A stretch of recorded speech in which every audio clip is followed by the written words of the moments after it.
because I don't know that much about it, can you sort of just give me some background to the project itself? So I think Lawrence was contacted just by some teachers who wanted to teach Catalan to students and Hmm. find a different way of doing it without textbooks. And then we were sort of working out, or he was working out how to do that. And I became a bit of a sort of, I suppose, a guinea pig learner. And Nicoletta was meanwhile watching the videos and doing it online by herself for quite a while, weren't you? And then you joined in the class too. So we've got, I guess, three different experiences in a way, Lawrence being teacher and student, and Nicoletta being learning online without taking part for a while. And then I was sort of right through from the beginning.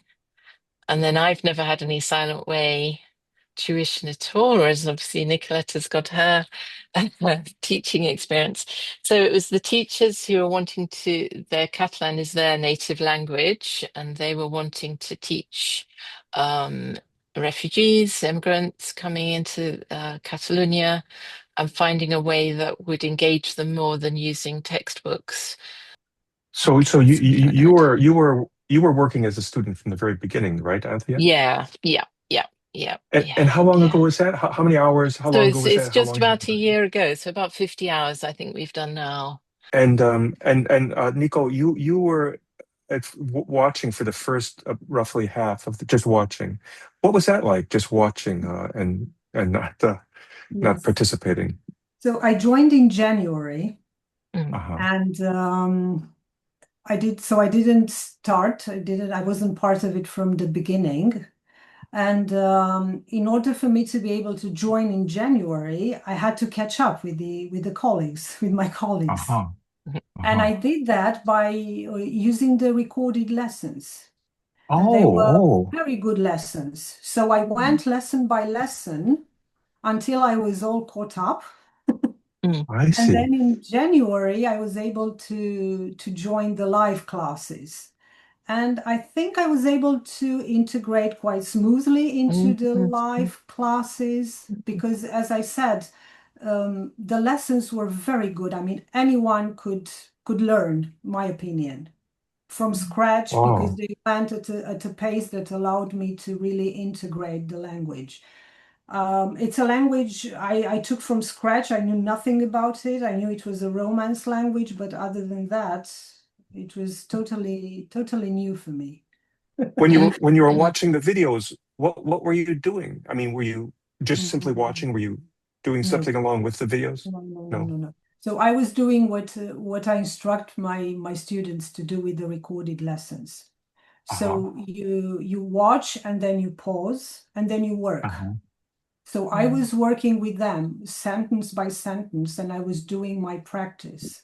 Like, so Uh-huh. as if I had a silent way teacher with me, encouraging me to repeat as many times as I felt I needed until I Uh-huh. had it.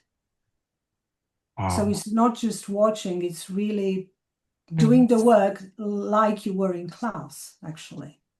mm. And It's then important. making the shift from the videos to the class, you said it was, can you describe that? Was it a difficult shift? Was it pretty No, I felt like I was one of them already because I've participated with all my being, so to say, in the classes when I was using the recordings post factum, right? so to say, and I felt like I had been there all along. Wow, that's incredible. Mm, mm, Maybe this is a good time. Maybe this is a good time to ask you. I'll begin with Anthea. If you could just briefly describe sort of your language learning background. Where do you come from? Are you? Okay.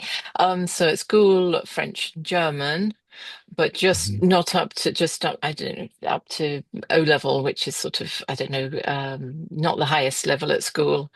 So that was just traditional textbook teaching, conventional textbook Mhm. teaching.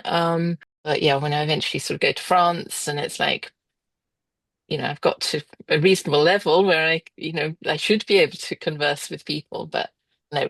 tried to learn Russian many, many times once I was a university student. I probably took about, whenever I moved to a different university or a different city, I would do beginner's Russian. In lockdown, I started learning Spanish um, Online.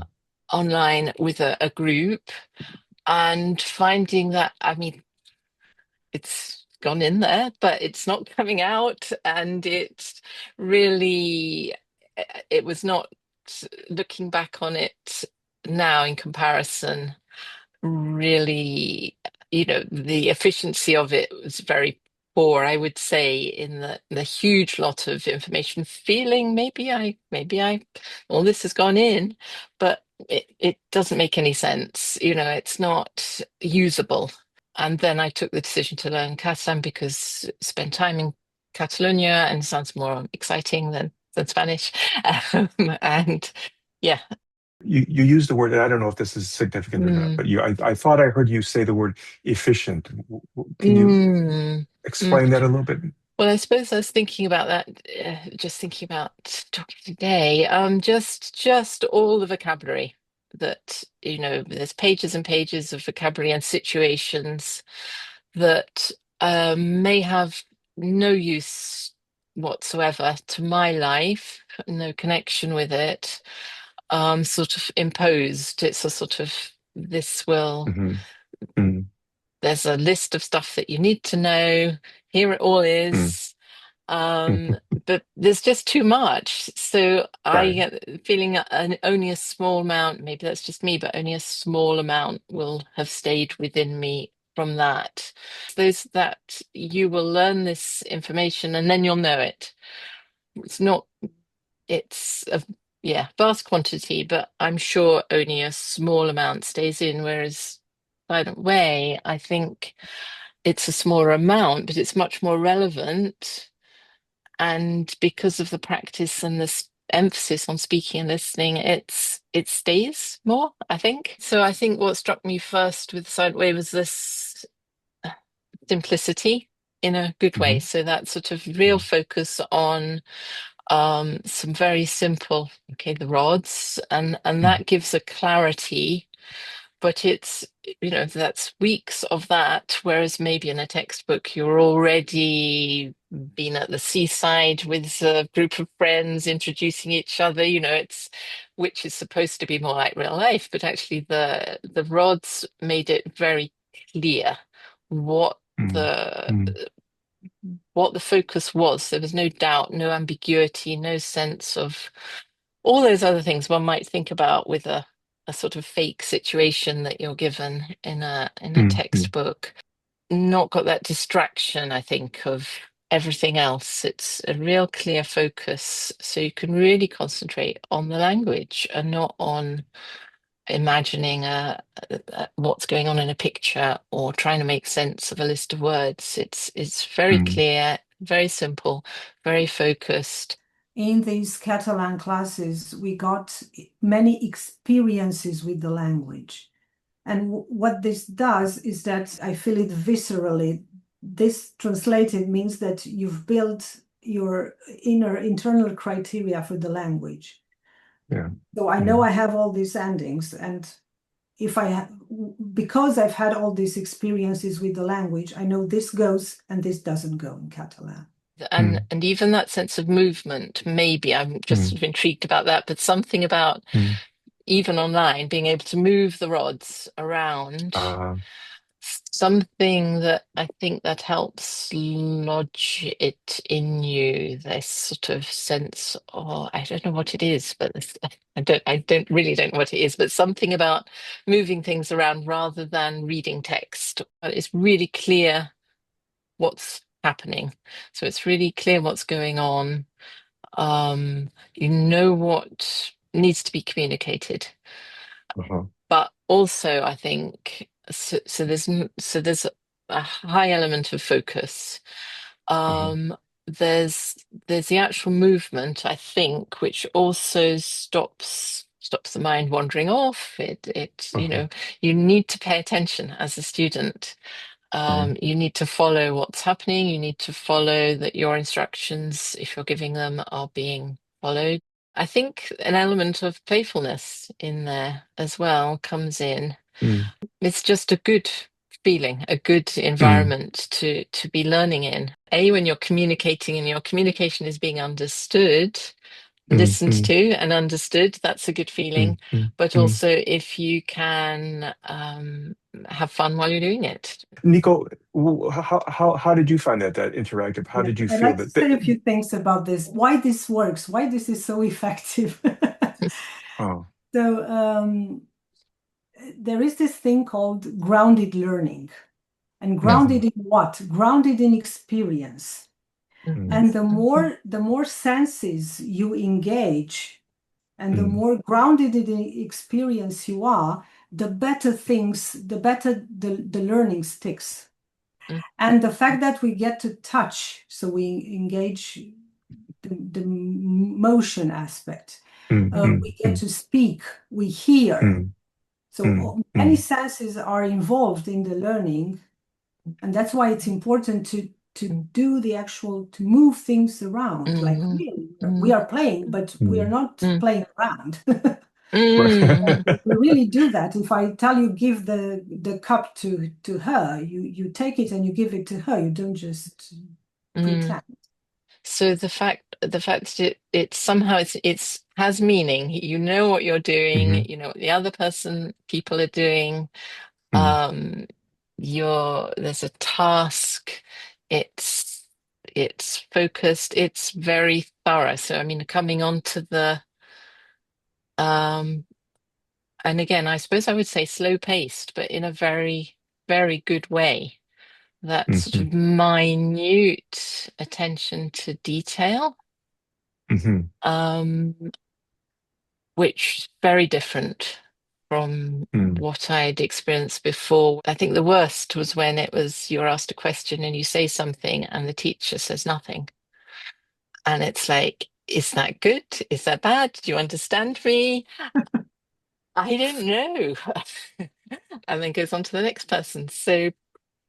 Um, Okay. so that's complete contrast to a kind critique, but that micro attention I think helps with well, for me it helps with confidence, boosts confidence because you have Mm, some sense of getting something right. Yes, this is something many of my students say. I feel more mm. confident. This is what they Yeah. come for to gain more confidence in their speaking. And after a while, this is what they say. I feel more confident because there is this attention to detail, and we don't Yeah. just I don't know, leave things as they are and then move on. After a while, Exactly. they feel they have it. This is it. I know that I Mm, know. right. And Right. that's it, actually. This is confidence. And Nico, you've got quite a different background. You have been active in the silent way for quite some time, learning and teaching. Can you, from your perspective, can you talk a little bit about the course? So I speak English and German, um, a bit of Dutch, Romanian. Romanian, a bit of Dutch, and I fake my way through French and Italian. Um, and now Catalan, which is a totally different experience. Mm, And of course, I also had my share of traditional learning in school. And I was thinking about comparing the experiences. So mm, this whole Catalan experience and what a silent way setting does is that it takes you straight to the heart of the matter. That mm, is, it takes you to the spoken language, to the main function of any language, in fact. mm, And let me compare this to my Russian learning experience in mm, school, in traditional, mm, conventional learning. So I had eight mm, years of Russian. I had mm. straight A's. So apparently I was doing something right.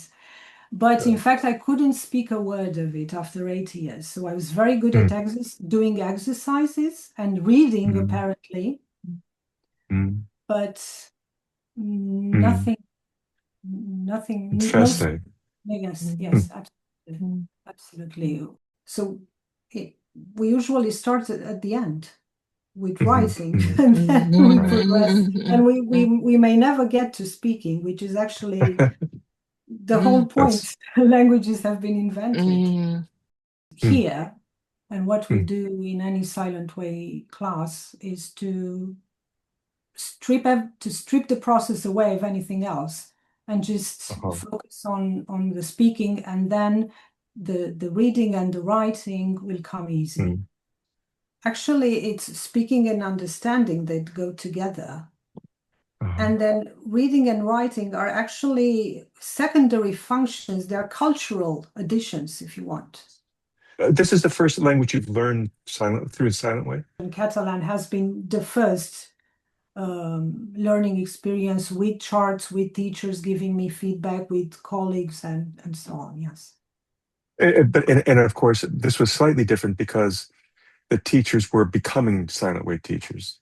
So you were seeing them become silent way teachers with Lawrence's help. What was that like? Yeah. Can you So I talk had a two little bit about that? reasons. I had two reasons for joining this Mm, process.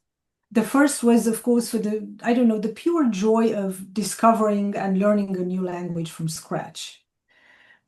Being a teacher, I think it's important that we stay learners, and we learn, we continue to learn. And the mm, second was this aspect. I wanted to be mhm, part of a process where silent way charts were being created for a new language. And what happened, and was very interesting for me to see, were these two processes running in parallel that were sort of uh-huh, feeding each other. So you could see where silent way materials being created were giving birth to our learning, and our learning mhm, was giving birth to the materials. right, That was fascinating for me to yeah, witness. mm, Absolutely fascinating. I don't think this has ever been done before. There were the two teachers being molded sort of in front of our eyes. And I was amazed how quickly they got into being silent. Mm. That was very interesting for me, very interesting for me. And bear in mm, mind, talking about teachers that mm. have already taught, I don't know how many years, the Well, classical way. And they yeah, understood the game. They understood the game from the beginning. And they, yeah, Mm. yeah. That's what Lawrence was saying. That's Mm. what. And Anthea, did you feel the same way? I mean, to Mhm. see these teachers transform themselves basically during the Mm. course. Mm. Mm. Yeah, and just uh, real focus on their expressions as well, Mm, as a right. form of feedback is really sort of brought into focus, I think, again, Mm, because they're not speaking very much. right. I was thinking as well, it may be a bit of side point, but when you're in a real situation, so I've just been to Catalonia, and then you are looking at somebody's face when you're talking, and you're picking up Yeah, on those yeah, expressions. And when you've seen your so, teacher on their face, it's like, oh, yeah, yeah, it's not such a shock when you see somebody in a shop no, doing that. You think, okay, yeah, I can work with yeah, that. There's something about having to think it through for yourself. You're not prompted by sentences in a textbook again. You're right. having to think, what do I want to say? Somehow or other, with the continual feedback in classes, that somehow it all comes together as yes, I can try this. I can. There's a chance this is going to work. I suppose even just think about we've got circles for sort of endings on our charts, and just instead of having to like that again, that conventional rows and rows and rows of conjugations, you've got a circle that you can sort of say, well, I'm not quite sure where, but that one looks about right for an ending.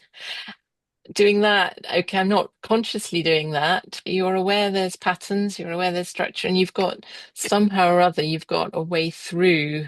You've used your thinking. I can't really explain, but you've used your thinking to get to communicate what you want. So having done that in classes, then in a real life Mm. situation, somehow or other, there's a confidence you can use that thinking again. You were talking about, I believe the phrase you used was micro attention. Mm, and mm, how that mm. helped you build confidence. I'm trying to think of some way of describing the close listening, the real attention somebody is giving to what you are trying to say, which after all is what communication is about, really. That's, I suppose, is what I mean there. That's sort of um the minor adjustments, Hmm. tuning, a bit like tuning an Hmm. instrument in a way. That sort of, does that sound, Yeah, what's that sound like? And minor adjustments. So I think that's maybe my micro attention, but that, so that's a great phrase. I mean it in a good way. No, It's yeah, that, yeah, yeah. That's like a microscope. I think that is what part of what gives confidence, because you know, I don't know, it's a valuing of communication in a way. It's hmm. respecting Hmm. that you do have something to say, that it can be communicated, and there is a way of doing Hmm. it. Hmm. Hmm. Um, it's not saying, oh, it's not disrespectful, it's not disregarding, it's not saying, oh, that's near enough, or, and I was thinking an exercise in a book, the teacher often knows what the answer is. So they know what you're Hmm. going to Hmm. say.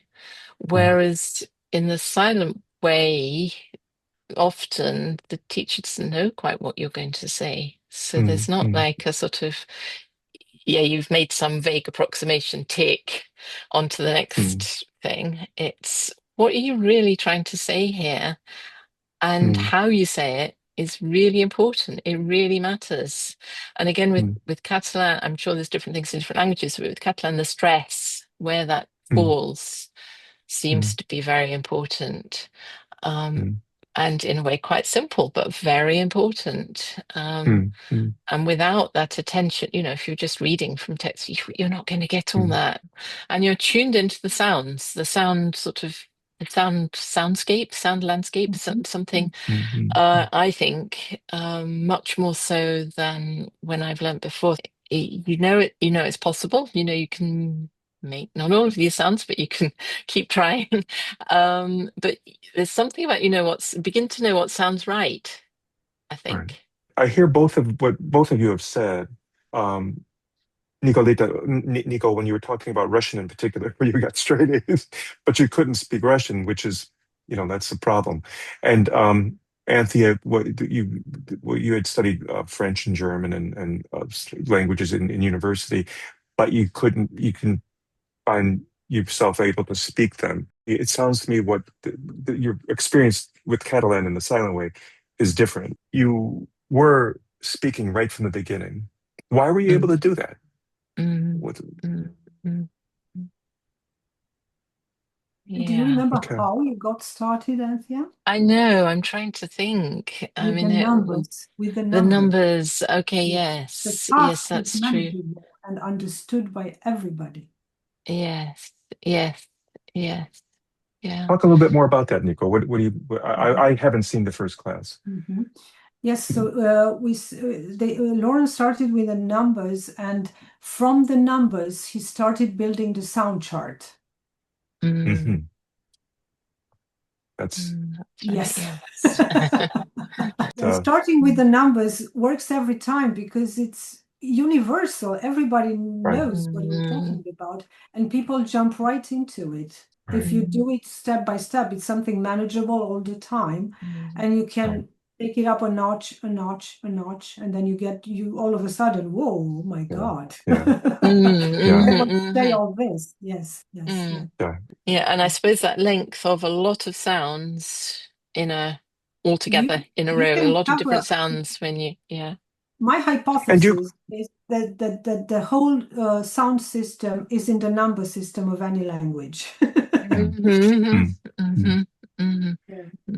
Now, Lawrence Hmm. told me a little bit about that. I haven't seen that particular video, but he's told me a little bit about it. Do either of you remember the order in which the numbers were introduced? Was it one, two, three, or No, no, no, absolutely not. uh-huh, It was uh-huh, six, and then I don't know, eight, and then so we started with the uh-huh, one-digit numbers, and then, but uh-huh. no, not in order, not at all. I think, was there something around the sounds? Maybe a little bit, something around numbers that sounded a bit similar, maybe, so that you Hmm. were Hmm. moving on with, so you became used to one sound and Mhm. then another sound Mhm. is added, Mhm. Yes, irrespective of what it's. So it's not a sort of sequential in terms of Mhm. numerically. No, It's no, more no, no. around the sounds of the numbers. Oh, that's the sort of logic that was driving it. Yes, I And think so. Yeah, yeah. can you identify some sort of a common way of the way that lessons are structured? Is there a structure? I suppose I'm trying to think back to the beginning, but I suppose I feel it's just very it's it's very person led, so very learner led, I would say. Mm, Certainly now. Um, mhm, I I imagine the teachers have some boundaries, something, especially to begin with, some area of where it's advisable to go to tread, what sort of area. Um, but so trying not to attempt too much or not to hold the students in a way, so they're not attempting more than um, would be um, not easy exactly, but more than they would be able to uh, try at that stage. So I sort of imagine there's some sort of overall sort of we're not going there yet. So a bit of sort of holding, mm, um, but following really whatever it is the students want to do. It's not you're not allowed to go somewhere, but you sort of recognize that might be pushing it a bit much. It's not that mhm, things are imposed on you. You will be doing this now. It's right. not coming from, Mm, you're mm, given the tools to play with, really, I would say. right. And it's up to you to play with them. But I definitely go smile. Nico, Yes. how do you think? Thank you, Yes. Anthony. So with absolute beginners like we were, of course, there was a progression that was being followed. Absolutely. Mm, So we Okay. couldn't go to the class conversation while we were still learning the days of the week. Absolutely Mm, not. So there is this sense that you have the freedom. The student leads the class, but within certain bounds. mm, right, mm, right. And that's mm, the trade of the teacher. And Hmm. every class actually builds on the previous mm, class. When you were mm. participating in the class, how did you feel? I mean, I don't know if that a fair question to ask. How did you feel? I'll just leave it at that. How did you feel? Mm. Well, the one word that came to my head was excited, because it seemed to be going somewhere, I think. It seemed very alive. And maybe again, building on that feeling, the doing something, the task, the sort of embodied side of it. It's very visceral in a way, even online. And probably achievement to a certain extent in that feeling I was learning, I was working. Um, uh, yeah, I think it's not easy, but excited. I don't think students want it to be easy. I think Mm, people make a distinction between what feels hard because it's boring and tedious and mm, what is hard, like in a way when you go to the gym, it's hard, but you feel good. Mm, mm, It's the same here. It's the same here. It's mm, the healthy mm, mm, tension, the healthy learning tension. It takes. mm, mm, mhm, It's absolutely necessary mm, in learning. You don't learn unless you feel that moment of and then whew. yeah, My experience has been that time flies. mm, Always, always. And this mm, happens because we have experiences with the language. mm, We don't drill, we don't read the textbook texts, we don't do exercises. It's full on experience with the language. And this phenomenon happens to people when they say time flies, when they have experiences.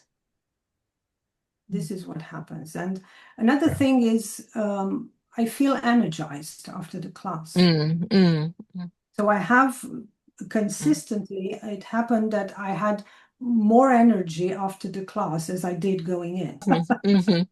Yes. So Mm. this tells me this is the type of learning that doesn't cost energy, but quite the opposite. It charges the learner.